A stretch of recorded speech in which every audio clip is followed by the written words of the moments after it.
Old dog rescued by kids, what he remembered shocked everyone. The sky over Briar Glen turned the color of a bruise. Dark clouds rolled across the hills like stampeding cattle, thick and angry. Wind howled through the trees, bending tall pine trunks that had stood strong for 100 years. The air tasted like electricity, sharp and bitter. Animals were already quiet. Even the birds had vanished. Nora Marrow stood on her creaky wooden porch, clutching the edges of her knitted shawl. Her silver hair was pinned neatly behind her head, but a few wisps had broken free, dancing wildly in the storm wind. "They said it would be bad," she whispered.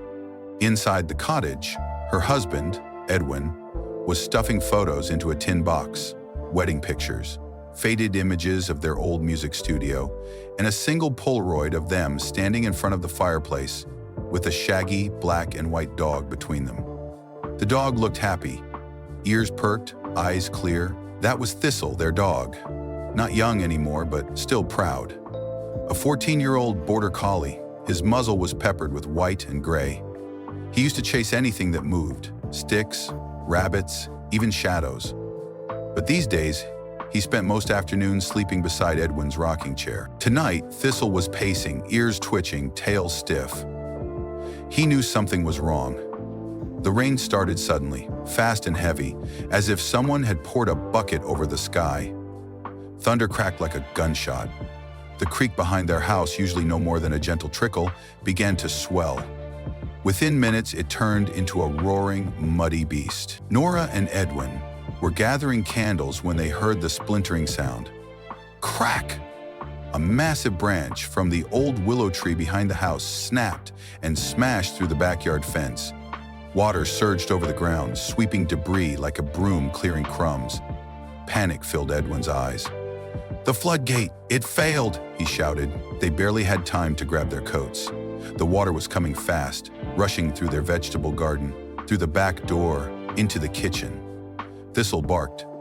Sharp, loud, and urgent. "Go!"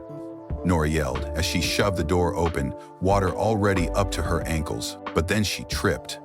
Her foot caught on the broken porch step and went down hard into the rising current. The water tugged at her coat, pulling her toward the backyard. "Nora!" Edwin yelled, trying to reach her. But Thistle moved faster. With a flash of fur and muscle, the old dog lunged into the current. His legs kicked hard, tail flattened. He gripped Nora's coat with his teeth and pulled, grunting, coughing as water splashed into his mouth. Edwin scrambled down the porch to help. Together, man and dog pulled Nora to safety. They collapsed on the gravel road, soaked and shaking. But Thistle didn't stop. Before Edwin could grab him, another rush of water swept over the path, and this time it caught Thistle full on. His paws slipped. The current yanked him like a rag doll. "Thistle!" Nora screamed. He was gone. Just like that. Dragged into the creek, swallowed by the night. Downstream, the world was chaotic. Thistle tumbled through the current, his legs kicking wildly. His hips ached. He couldn't see well in the rain. Sharp branches clawed at his sides.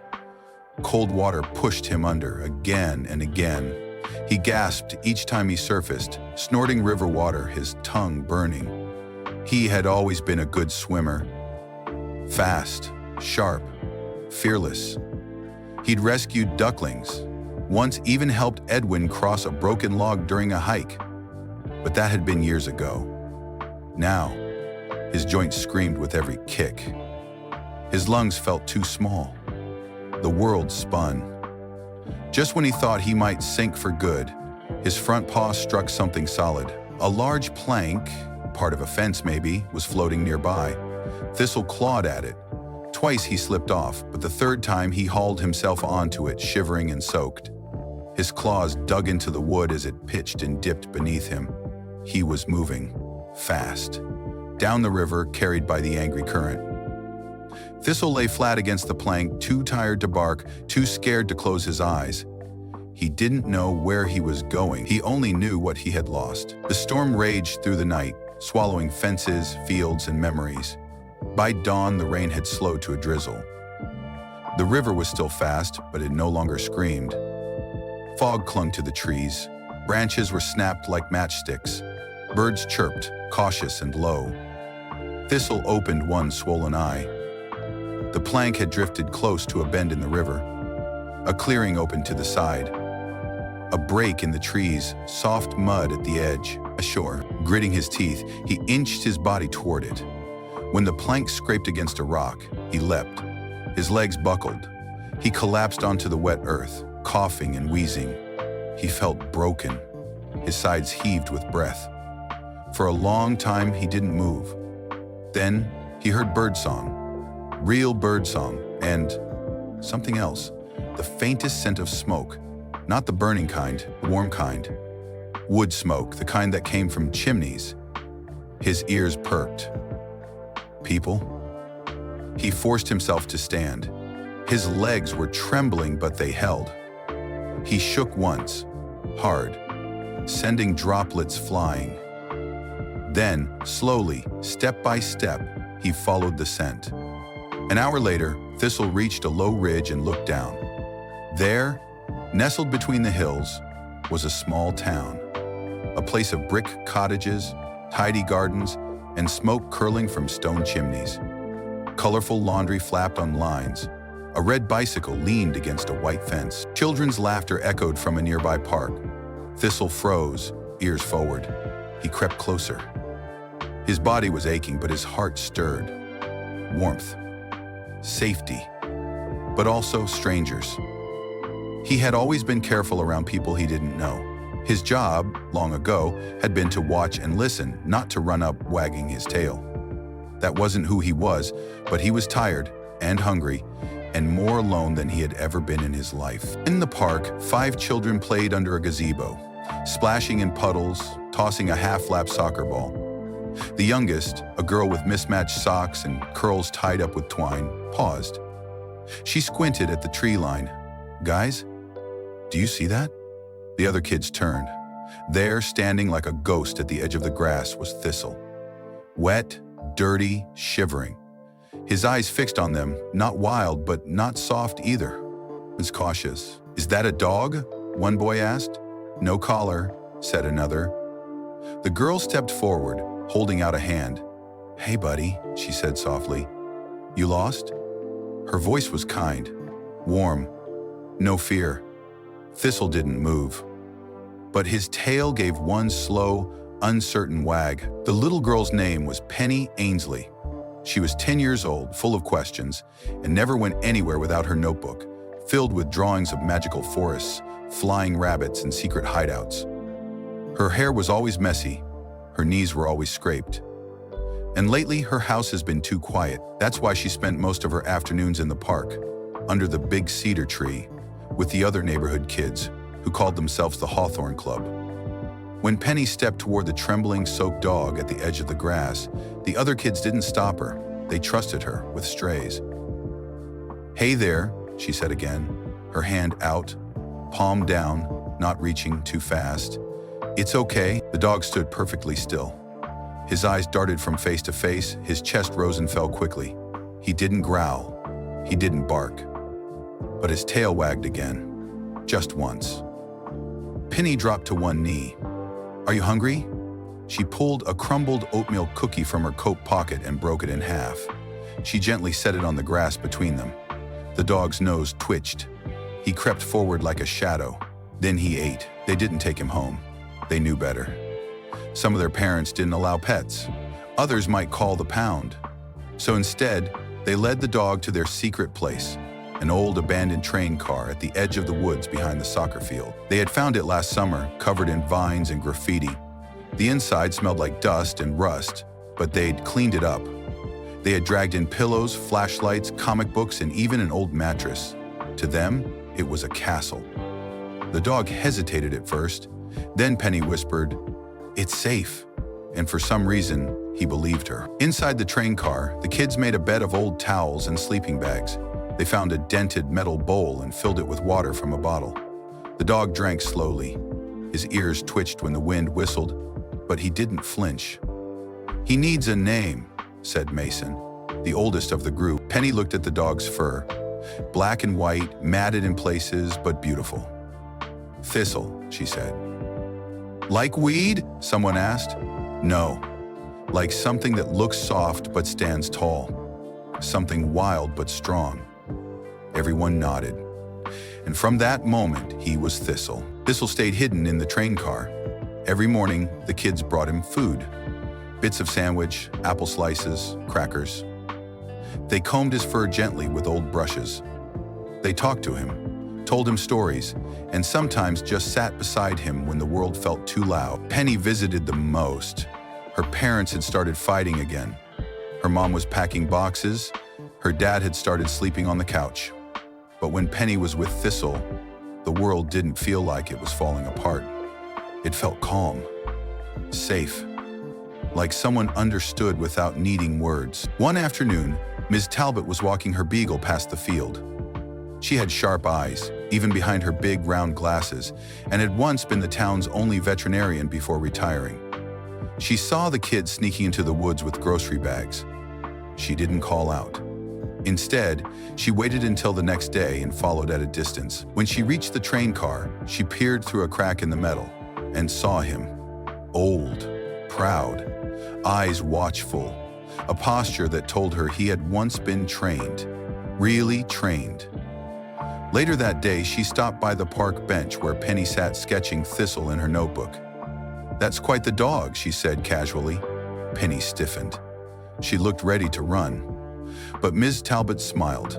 "Don't worry, I'm not going to take him away, but I think he might be more than you realize." That night, Ms. Talbot sat with the kids and explained what she'd seen in Thistle. The way he never turned his back on a doorway. How he scanned their faces when they argued over which cartoon dog was coolest. How he pressed his head into someone's lap whenever they started crying, even before the tears came. "He's a helper," she said softly. "He's done this before. I'd bet anything he used to be a therapy dog." Penny's eyes widened. "For who?" Miss Talbot didn't answer right away. Then she said, "That's what we need to find out." Back at the cottage, Nora and Edwin Marrow were still looking. Flyers had gone up, calls had been made, but no one had seen Thistle. Nora wandered the riverbanks in the early mornings, her boots heavy with mud. Edwin played Thistle's favorite tune on his fiddle every night at sunset, hoping somehow it might guide him home. But days passed, then a week. No Thistle. Until the town's harvest festival. It was sunny that day. The streets were lined with booths selling pies, jam, and handmade quilts. Kids ran around with painted faces. A band played near the town square. And Thistle, rested, groomed, and no longer afraid, walked beside Penny, a scarf around his neck and a calmness in his step. They were just passing the music tent when a sound froze him in place. A violin. One long, trembling note, then another. Thistle's ears perked. His breath quickened. He turned sharply. On the small stage stood a young man, tall, thin, with headphones around his neck and a slightly nervous twitch in his hand. His fingers moved with care, and the music spilled from his violin like a whispered story. Ari Brennan, age 19, a music prodigy, and somewhere deep in Thistle's chest, something cracked open. A name echoed in his mind. Not Thistle. Toby. He took off running. Ari dropped his bow in shock as the dog bolted through the crowd. Thistle leapt onto the stage, ignoring the gasps and laughter. He stared. Ari stared back, and then his eyes filled with tears. "Toby?" he whispered, barely breathing. Thistle whined and licked his hand. The crowd faded. The music stopped. But something long broken between them had clicked back into place. Penny watched from below the stage. Her throat burned. A hand slipped into hers. Miss Talbot's. "You helped him find his way back," she whispered. "But I thought he was ours now," Penny whispered. "He was never yours," Miss Talbot said gently. "But he needed you, and you gave him everything you had." Penny blinked away tears. "Will I see him again?" Miss Talbot didn't answer, but Penny already knew this wasn't the end of the story. The music tent had gone silent. All eyes were on the dog and the boy on stage. Thistle, and Ari Brennan. Ari knelt on the wooden platform, both hands trembling as he stroked Thistle's damp fur. His violin lay forgotten at his side. Thistle didn't bark or wag wildly. He just pressed his head against Ari's chest and let out a soft, low sigh, as if he'd finally found something he didn't even know he was missing. The moment felt frozen. Then someone in the crowd clapped. Others followed. Ari didn't hear them. His whole world had narrowed to the black and white dog before him. "Toby," he whispered again. Penny stood off to the side, her heart full of confusion. People smiled and took photos. Some kids pointed and laughed, but she wasn't smiling. Her chest felt tight. That was her dog, or at least he had been. After the festival, Miss Talbot sat with Penny and the other kids in the quiet corner of the park. They had brought juice boxes and cookies like they used to, but nobody felt like eating. Penny sat on the swing, her sketchbook in her lap. "Who is Ari?" she asked softly. Miss Talbot sipped from her tea thermos. "Ari Brennan. He moved back to town last year. He used to live on the edge of Briar Glen near the wheat farms." Penny blinked. "But why did he call Thistle Toby? Because that was his name before." Silence. "Years ago," Miss Talbot went on, "Thistle, Toby, was trained as a therapy dog. He worked with children who had trouble speaking or making eye contact. Ari was one of them." "He's different, isn't he?" Mason asked. "Yes," Miss Talbot nodded. "Ari has autism. He's brilliant, especially with music, but people made it hard for him when he was younger. Toby helped him come out of his shell." "What happened to him?" Penny asked, her voice barely a whisper. Miss Talbot looked down. "There was a flood, like this one. Bigger, actually, 4 years ago. Toby went missing. Everyone thought he had drowned. But he didn't," Penny said. "He just forgot." "Maybe not forgot," Miss Talbot said gently. "Maybe it hurt too much to remember." The next day, Ari and his mother came to the animal shelter, where Thistle was now staying. They wanted to bring him home. But Nora and Edwin Merrow were already there, holding a flyer with Thistle's picture on it. Miss Talbot stood between them like a referee. Ari's mother, Laura Brennan, held her son's hand tightly. "Toby was ours," she said. "He was assigned to Ari when he was 10. He helped him sleep through the night, helped him feel safe. We found him as a pup," Nora said, her voice soft but steady. "He was shivering on our porch 12 years ago. We've raised him ever since." "I know what it's like to lose a child," Edwin added. "He helped bring us back from that grief." Ari was silent, kneeling beside Thistle, stroking behind his ears. Thistle looked between the families. He didn't pick sides. He just waited. Penny stood outside the shelter gate, watching everything. She felt like a ghost, invisible, forgotten. She wanted to yell, "He's mine too! He saved me, just like he saved all of you." But the words stuck in her throat. Her hands curled into fists. She turned and ran. That night, a town meeting was held at the library. Neighbors filled every chair. Some remembered the dog from before. Others had seen how he helped the kids during the flood recovery. Everyone had an opinion. Penny sat in the corner, holding her sketchbook like armor. Ari sat next to his mom, twirling a broken rubber band around his fingers. Edwin and Nora sat side by side, their hands clasped. Miss Talbot stood at the front of the room. "I think we're all here because we love this dog," she began. "But we can't pull him in 3 different directions. We have to think about what's best for him." "He belongs with us," Laura said. "He knows our voice. He remembered Ari the moment he heard his violin." Edwin nodded. "But he's not the same dog. He's older now, slower. He needs care." Penny stood up, her voice loud and clear for the first time. "No, he needs all of us." The room quieted. Penny stepped forward, her hands shaking. "Thistle, he's not just one person's dog anymore. He's everyone's. He helped Ari, he helped the Merrows, and he helped us, the Hawthorne Club. He kept me going when I didn't think I could anymore. He's not a pet, he's a healer." She looked down, then back up. "I think he deserves a new chapter, one where he doesn't have to choose." A week later, the town announced a plan. Thistle would split his time between families. 2 weeks with Ari and his mother. 2 weeks with the Merrows. And every Saturday he'd spend time with the Hawthorne Club at the train car, now restored and made safe with the help of local volunteers. It wasn't perfect, but it was fair. And most of all, it was kind. The first night back with Ari, Thistle curled beside the boy's bed, the same way he had done when Ari was little. But now Ari didn't need him to sleep. He just needed him to be there. A few weeks later at the Merrow cottage, Thistle napped by the fire as Edwin played soft fiddle tunes. Nora placed an old repaired photo of them on the mantel, this time with Thistle in the middle, his eyes bright again. And every Saturday, Penny met him at the train car with a fresh drawing, sometimes of him, sometimes of herself, sometimes of all of them, together. But deep down, everyone knew there was one more story left to tell, one more secret waiting to rise, and it would come sooner than anyone expected. The leaves began to fall in Briar Glen. Golden, red, and copper-colored petals drifted down from the trees like soft memories, coating the sidewalks and forest trails. The town was peaceful again. The creek, once wild with anger, had quieted into a gentle whisper. And Thistle, the old black and white dog, had become something of a legend. He walked with schoolchildren in the mornings, slept on Nora and Edwin's porch in the afternoons, spent evenings curled near Ari's feet as he practiced violin. And every Saturday he returned to the old train car in the woods to see the Hawthorne Club, who never missed a visit. It was a good life, a full life. But something still tugged at Thistle's heart, a thread of memory, thin but unbroken. One chilly afternoon, as frost dusted the corners of the windows and smoke curled lazily from chimneys, Thistle stood in the Merrow's front yard, nose lifted into the wind.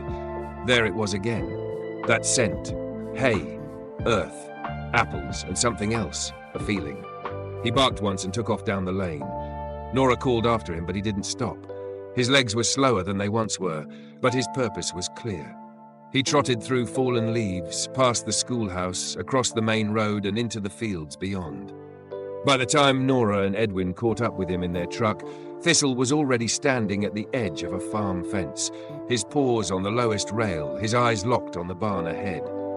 A boy's laugh echoed across the field. And suddenly, it all came back.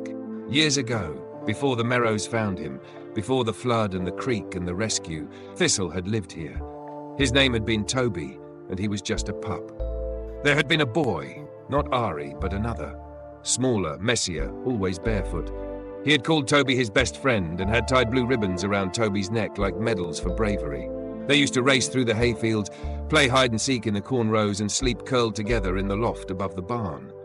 Until one night, the boy's family left. There had been a car, suitcases, tears. Toby had chased after them, barking until his paws bled, and then nothing. The next memory was of the rain. The farmer who owned the land now came out to meet them, surprised to see an old dog sitting by his gate, tail wagging like he belonged. When Nora explained, the farmer scratched his head. "Well, I just bought this place last year, but the Thompsons lived here for decades before that. Moved away after their boy got sick." "Do you know where they went?" Edwin asked gently. The man nodded. "Actually, yeah. I got their forwarding address in the file cabinet inside." That night, with help from Ms. Talbot and a few phone calls, they found the boy's family, now living 2 towns over, and they learned his name. The next weekend, a car pulled up in front of the Briar Glen Library. A young man stepped out, around 16 now. He had sandy blonde hair and wore a jacket too big for his shoulders. His mother helped him out of the passenger seat, and he looked around nervously. Then he saw Thistle. He didn't speak. He just smiled, a shy, quiet smile, and knelt down on the sidewalk. Thistle walked to him, slow and steady. No barking, no jumping, just soft steps and a low tail wag. Then he placed his head gently into the boy's lap. "Hi, Toby," the boy whispered, stroking his ears. Tears rolled down his cheeks. Inside the library, everyone sat in a circle. Nora, Edwin, Ari, Penny, Miss Viz, Talbot, and the Hawthorne Club. Sam and his mom, too.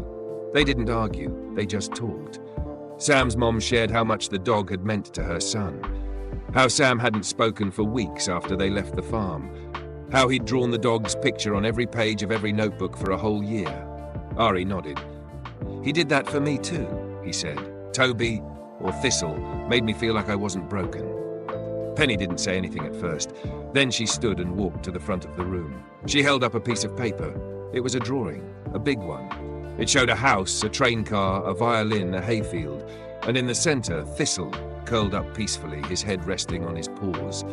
"He doesn't belong to one person," she said. "He belongs to every heart he helped fix." The town agreed. They built a wooden sign outside the train car, newly restored with care. Thistle's den for all who need a friend. Inside, they created a community reading nook stocked with books and drawings and a soft bed just for Thistle. Penny donated her sketchbook. Ari brought a small speaker and left it playing quiet music. Sam came every few weeks to sit beside the bed, saying very little but smiling more than ever before. The last snow of the year fell quietly. One morning, Penny walked to the train car and found Thistle lying in the sunshine patch on the floor. His eyes were half closed, tail twitching in his sleep. He was dreaming of hay, of wind in the trees, of all the places he had been. She sat beside him, humming softly. He stirred, licked her hand, and rested his head on her lap. And in that quiet moment, with the snow falling outside and the fire crackling softly in the corner, everything felt whole. Thistle passed away one spring morning, curled beside the window at the Merrows' cottage, sunlight on his fur. He was 15 years old. At his memorial, the entire town gathered. The mayor read from Penny's notebook. Ari played a slow, beautiful melody. Sam held a single blue ribbon and tied it gently to the old train car's door. And above them, carved into a wooden plaque, he was never just a dog. He was a bridge, a light, a home with 4 legs.